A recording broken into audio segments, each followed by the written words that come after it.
Hello viewers, আসসালামু আলাইকুম।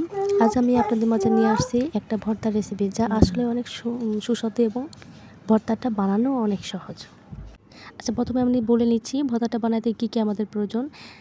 এখানে আমি কিছু কলা খোসা ছোটো করে কেটে ধুয়ে নিচ্ছি এবং কিছু রসুনের কোয়া ছিলে নিচ্ছি এবং কিছু কালো জিরে নিয়ে নিচ্ছি। এবার একটা কড়াইতে কিছু তেল দিয়ে এরপর আমরা তার মধ্যে কলা খোসাটা দিয়ে দিব। এখানে আমরা কলা খোসাটা দেওয়ার পরে কিছুক্ষণ নাড়াচাড়া দিব। কিছুক্ষণ নেড়ে ভেজে নিয়ে তারপর এর ভিতরে আমরা ছিলে রাখা রসুনের কোয়াগুলো দিয়ে দেব। রসুনের কোয়াগুলো দিয়ে ভালো করে আমরা ভেজে নেব।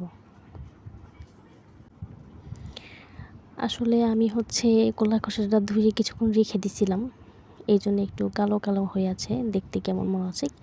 যাই হোক, কিন্তু এটার স্বাদ কিন্তু আসলেই অনেক সুস্বাদু, যা কিনা আপনারা বানিয়ে খাওয়ার পরে বুঝতে পারবেন। আচ্ছা, যাই হোক, এটা কিছুক্ষণ ভেজে নেব।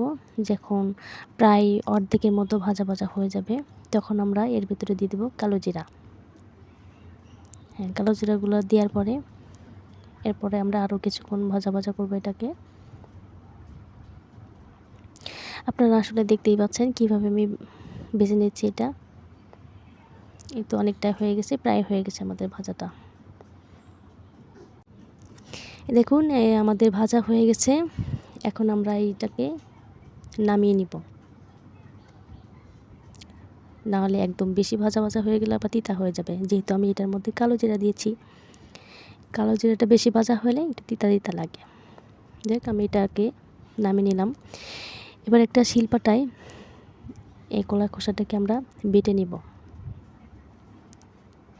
ভালো করে বেটে একবার না হয় দুইবার, আমরা 2-3 বার এটাকে বেটে একদম মোলাম করে নিব।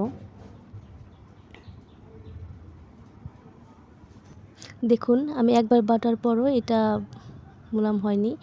এরপর আমি আরেকটা বাটা দিয়ে এটাকে একদম মিহি করে নিচ্ছি।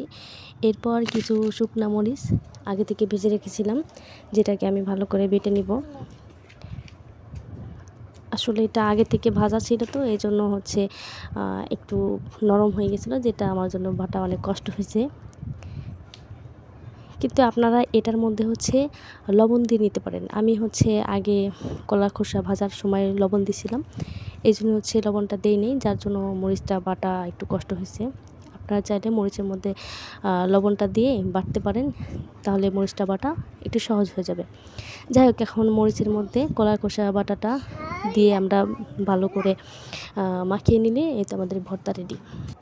আপনারা যদি সহজে এরকম মজার এবং সুস্বাদু রেসিপি পেতে চান, তাহলে চ্যানেলটিকে সাবস্ক্রাইব করে পাশে থাকুন, তাহলে মজার মজার ভিডিও পেয়ে যাবেন। আল্লাহ হাফেজ।